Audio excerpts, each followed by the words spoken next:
Buenos días.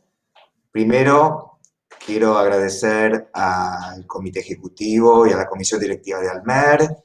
y al Consejo Directivo de la Asociación de Centros Colombianos por la invitación a dar esta disertación, donde seguramente vamos a ver algunas cuestiones ya vistas en charlas anteriores e integradas a este tema, que es el factor masculino en la pérdida recurrente del embarazo. La idea en estos 20 minutos es hablar un poco sobre el motivo principal de las pérdidas del embarazo, que son las causas genéticas, a partir de los resultados de los estudios genéticos preimplantatorios, como así también los resultados del estudio genómico del material de aborto, y de qué manera puede impactar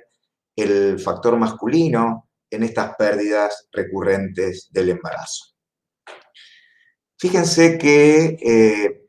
generalmente aparece esta torta donde se determinan las causas de las pérdidas recurrentes de embarazo y se menciona que el 50% son de causa inexplicada y solamente el 2 o el 5% que se refiere a las translocaciones como una causa genética directa. Yo entiendo que este cuadro ya confunde, ya que el 80%, como ya vamos a ver, o más de las pérdidas corresponden a factores genéticos asociados a factores anatómicos, autoinmunes, endócrinos. Y desde ya el factor masculino ni siquiera figura. Y es muy probable que empiece a figurar a medida que vayamos avanzando con la evidencia. Como todos ustedes ya saben, la genética es la causa más común de las pérdidas recurrentes del embarazo, ya que se trata de una fuerte selección natural frente a embriones con anomalías cromosómicas, ya que como mínimo un 60% de estas pérdidas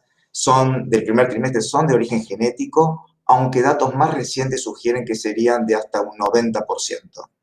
La mayoría de los estudios son de los años 80, donde se hacía cariotipos convencionales, donde teníamos una alta incidencia de material 46XX normal, es decir, una contaminación materna, además un 50% de fallas en los cultivos, y además no detectábamos con esas técnicas alteraciones más pequeñas como las de lesiones, duplicaciones, inversiones o mosaicos. Y ahora además estamos incluyendo más hacia el futuro, probablemente variantes genéticas y factores epigenéticos desde el lado masculino para determinar las causas del aborto. Sin duda, la información que nos provee el estudio genómico preimplantatorio y el estudio genómico de los blastocistos, y del material de aborto nos da muchísima información en lo que se refiere a la pérdida del embarazo de causa genética. Y básicamente gracias al poder del NGS que nos permite diagnosticar mucho mejor la aneuploidía, poder manejar con menor resolución el diagnóstico y diagnosticar más precisamente las translocaciones, las aneuploidías parciales, poliploidías y básicamente el mosaico, que básicamente empezaron a aparecer a partir del uso del NGS en el estudio del material de aborto y en el estudio de los blastocistos. Ya hace 20 años se publicaron varios trabajos donde se combinaba la embrioscopía con el estudio molecular del material de aborto. Y fíjense que en este trabajo, sobre 272 pacientes, 233 muestras estudiadas, en ese momento con cariotipo convencional, CGH y citometría de flujo, encontraron que el 75% del material de aborto era anormal, pero del 25%, el 18%, la mayoría con morfología alterada, es decir, lo que sugería algún problema de punto de vista génico. Ya más adelante, y estos son datos de Reprogenetics del año 2015, sobre 426 productos de aborto, y de los que se pudieron estudiar, ya que 110 fueron no concluyentes, el 60% encontraron alguna anormalidad y el 40% fue normal. Y fíjense que los cromosomas más afectados en el material de aborto fue justamente el cromosoma 16, 15 y 22, lo que se repite en todos los trabajos. Y dentro de los cromosomas estudiados por el tipo de, digamos, anomalía, fíjense que, bueno, en su mayoría, como es lógico, fueron las trisomías del 16, del 15 y el 22. Obviamente desaparecen las monosomías, ya que son letales para los embriones y solamente se detectan monosomías del cromosoma X, es decir, el síndrome de Turner. Nosotros estudiamos sistemáticamente el material de aborto por NGS y tratamos de hacer embrioscopía en todos los casos. Y en estos primeros 50 casos que hicimos en el año 2019, fíjense que la tasa de neoploidía fue mayor al 70%, sobre todo en pacientes mayores de 35 años. El 86% correspondió a trisomías, siendo la trisomía del 15 y el 16 las más prevalentes. Tuvimos un 6% de monosomías del X, aparecieron triploidías, un 2%, y los mosaicos del 6%. Un porcentaje de mosaicos bastante menor a lo que uno encuentra en los blastocistos, lo que hace suponer que durante el desarrollo del embrión el tema del mosaico se va corrigiendo. Es importante recalcar que si bien vamos a hablar del factor masculino, hay que destacar que el factor femenino, es decir, la calidad ovocitaria es predominante en esta patología y básicamente lo que se refiere a la calidad ovocitaria relacionada a la edad. Y aquí vemos entonces cómo aumenta, como en todos lados, los índices de aneuploidía a medida que aumenta la edad en la mujer. Y si volvemos a estudiar cada uno de los cromosomas afectados, siguen siendo el 22, el 16, el 15 entre los más afectados, y obviamente la trisomía del 16 y del 22 son las prevalentes, que justamente son las alteraciones que vemos en el material de aborto. Fíjense aquí también la cantidad de monosomías que vemos en los blastocistos, que obviamente no lo vamos a ver en el estudio de material de aborto. Este es un grupo muy particular de pacientes que son mujeres menores de 38 años que suponemos tienen una mejor calidad ovocitaria. Nuevamente, el 16, el 22 son los más afectados, pero fíjense la tasa de monosomías que podemos ver en este grupo. A partir del NGS aparece entonces el diagnóstico de los mosaicos, tanto de bajo o alto grado, lo que determina una tercera categoría. Es decir, tenemos los normales, los anormales y los mosaicos, que como ven aquí, se pueden transferir, sobre todo los de bajo grado, pero probablemente tengamos mayores tasas de aborto. Este es un trabajo del grupo de Dragan-Wells del año 2017, donde ellos reestudiaron aquellos embriones que habían abortado, en su momento se habían estudiado con la red del CGH, y luego fue estudiado ese ADN con NGS, y fíjense, aquellos casos donde se detectaron mosaicos posteriormente, tuvieron una tasa de aborto significativamente mayor de aquellos controles euploides, y básicamente cuando este mosaico era completo, es decir, que ocupaba todo el cromosoma. En nuestra casuística, sobre 22 embriones mosaicos transferidos de bajo grado, obviamente con consentimiento informado específico para la transferencia de embriones mosaicos. Fíjense que tuvimos un 50% de embarazos bioquímicos positivos, pero solo un 23% de embarazo evolutivo, cuando lo comparamos con 391 transferencias de embriones euploides, donde tuvimos una tasa de beta-HCG positiva del 56% y una tasa de embarazo evolutivo del 42%. Es decir, que claramente transferir embriones mosaicos pueden llegar a resultar en embarazos evolutivos y nacidos vivos, pero la tasa de aborto es significativamente mayor. Entonces, como conclusión a esta introducción, es que la pérdida recurrente del embarazo, como lo dice este trabajo de Santiago Bonet, es causada en su mayor parte por embriones aneuploides, y que claramente el factor ovocitario, la calidad ovocitaria, es el factor predominante. Entonces, ¿qué nos queda del espermatozoide? Bueno, entender que el espermatozoide no solamente tiene como función fecundar al óvulo e introducir el ADN íntegro al mismo, sino también interviene a partir de modificaciones de genes, condensación de la cromatina, la incorporación del centrosoma y la transcripción también de ARN mensajero para un inicio normal del desarrollo embrionario y el desarrollo posterior. Desde el punto de vista de las alteraciones cromosómicas, siempre se debe pedir un cariotipo tanto al hombre como a la mujer. En este caso, en el varón, están presentes en un 3% las translocaciones recíprocas o reversonianas o inversiones que pueden generar gametos masculinos no balanceados. En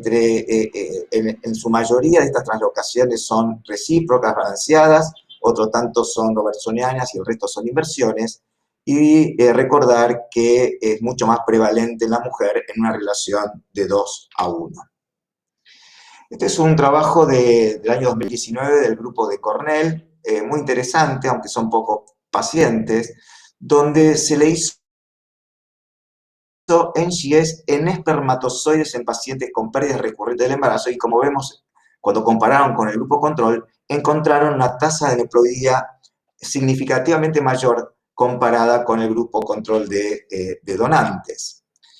Cuando se hizo FISH en espermatozoides en pacientes con pérdidas recurrentes del embarazo, fíjense que la tasa de aneuploidía aumentó significativamente cuando los hombres tenían más de 55 años. Y otro dato curioso, que cuando se determinó cada uno de los cromosomas estudiados, encontraron que los que iban aumentando a medida que aumentaba la edad era el cromosoma 15, el 17, y disminuía paralelamente las aneuploidías del cromosoma 21. Eso nos llevó a revisar nuestros resultados en ovodonación, donde no interviene el factor femenino, para ver si esto afectaba la ploidía de los embriones a medida que aumentaba la edad del hombre. Y lo que vimos es que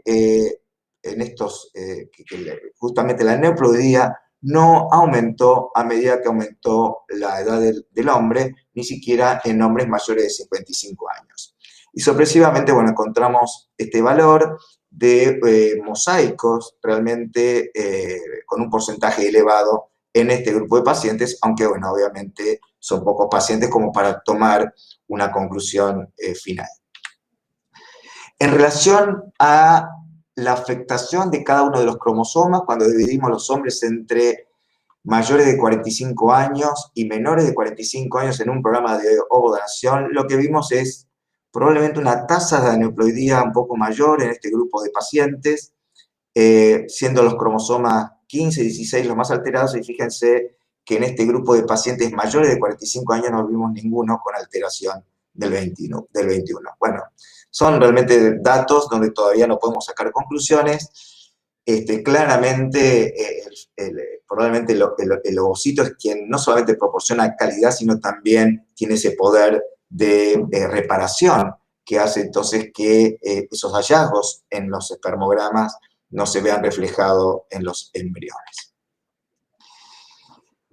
Sin embargo, este metaanálisis de alguna manera avala el análisis tanto cualitativo como cuantitativo de FISH en espermatozoides en pacientes con pérdida recurrente del embarazo, ya que el análisis tanto cualitativo como cuantitativo sugieren una asociación entre las aneuploidías totales de espermatozoides y las pérdidas recurrentes del embarazo.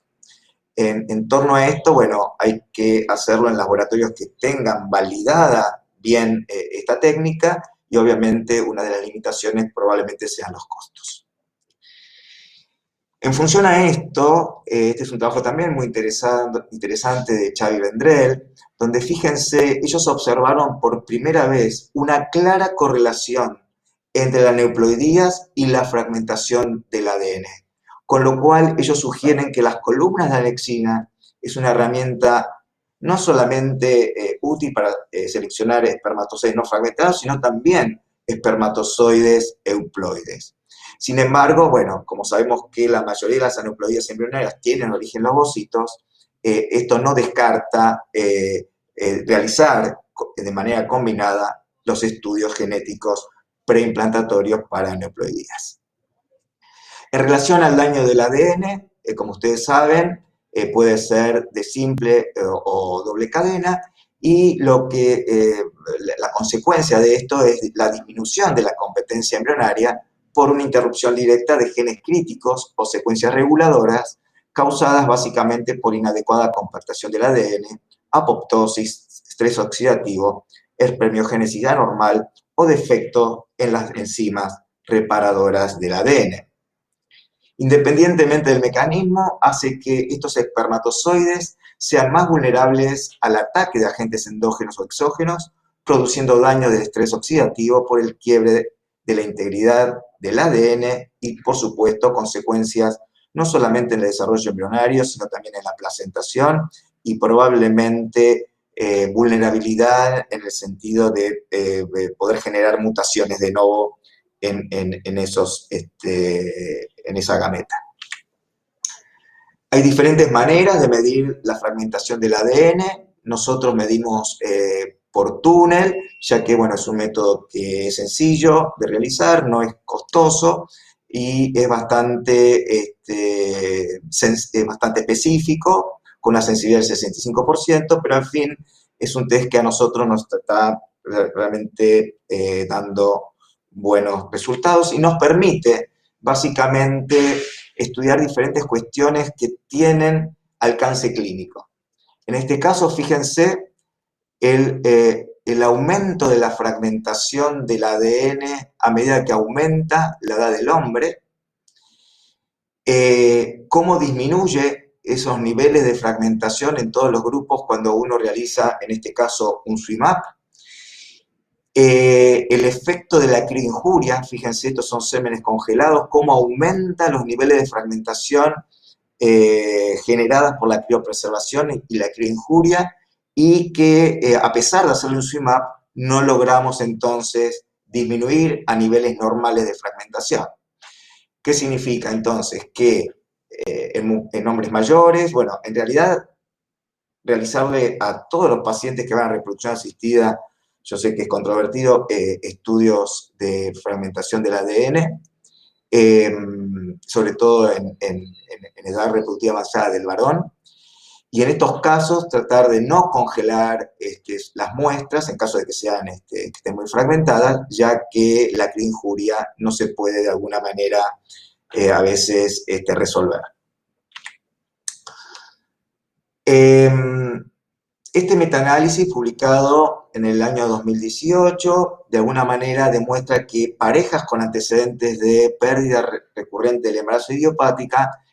presentan niveles más altos de fragmentación del ADN que las parejas fértiles. Por lo tanto, este resultado respaldan el valor diagnóstico de la fragmentación del ADN sobre el análisis estándar del semen, así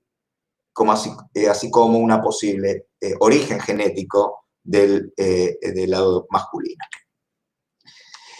En estos casos, nosotros los tratamos con columnas de anexina. Este es un trabajo que hicimos ya hace muchos años, donde demostramos que con las columnas de anexina podemos bajar los niveles de fragmentación a niveles normales en diferentes grupos de pacientes con diferentes fenotipos en sus espermogramas.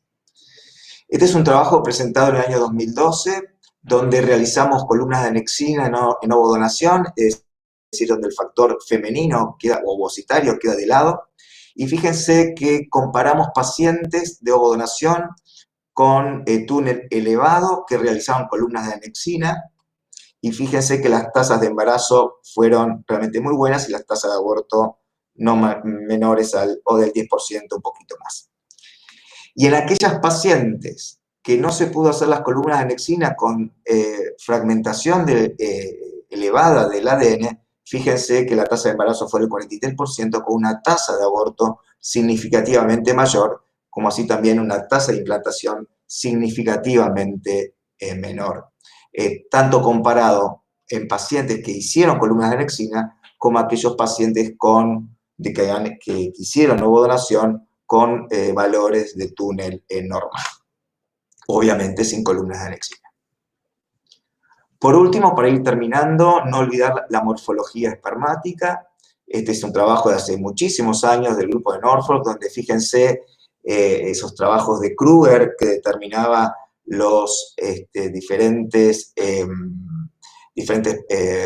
patrones de morfología, de buen pronóstico y de mal pronóstico, y básicamente ellos vieron que en aquellos pacientes con Kruger muy severos, o sea, alteraciones muy severas, pudieron conseguir una mejor fertilización inseminando con mayor concentración de espermatozoides. Recordemos que no existía el ICSI en ese momento, pero así todo, la tasa de embarazo fue menor y la tasa de aborto fue mayor.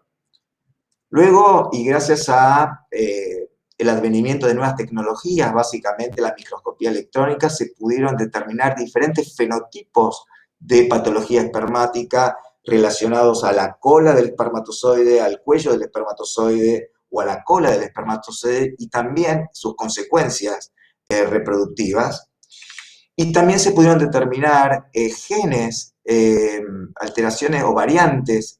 o mutaciones de genes asociadas a estas anormalidades morfológicas o de la movilidad que afectan entonces al espermatozoide con implicancias en el desarrollo embrionario, la implantación y las pérdidas recurrentes del embarazo. Sin duda, como les decía, el factor ovocitario, la calidad ovocitaria es el principal generador de los resultados en términos de tasa de embarazos, evolución del embarazo y nacidos vivos, pero el espermatozoide contribuye mucho más de lo que nosotros pensamos. Por eso es que proponemos en pacientes con pérdida recurrente del embarazo realizar morfología de Kruger, en algunos casos microscopía electrónica para determinar diferentes fenotipos de patología espermática, estudiar sistemáticamente fragmentación del ADN espermático, si se puede realizar FISH para estudiar aneuploidías espermáticas en laboratorios que tengan bien validada la técnica. Desde ya hay que pedir un cariotipo siempre al hombre, como así también a la mujer, y probablemente en poco tiempo podamos contar con paneles o exomas que estudien aquellas variantes asociadas a las pérdidas recurrentes del embarazo. Desde el punto de vista terapéutico, tomar medidas higiénico-dietéticas para estos hombres con fragmentación del ADN, básicamente, utilizar muestras frescas, utilizar columnas de anexina para disminuir los valores de fragmentación en las muestras que van a ser utilizadas en reproducción asistida y obviamente combinadas al estudio genético preimplantatorio para justamente seleccionar embriones euploides y disminuir de esa manera el riesgo de un nuevo aborto. Muchísimas gracias.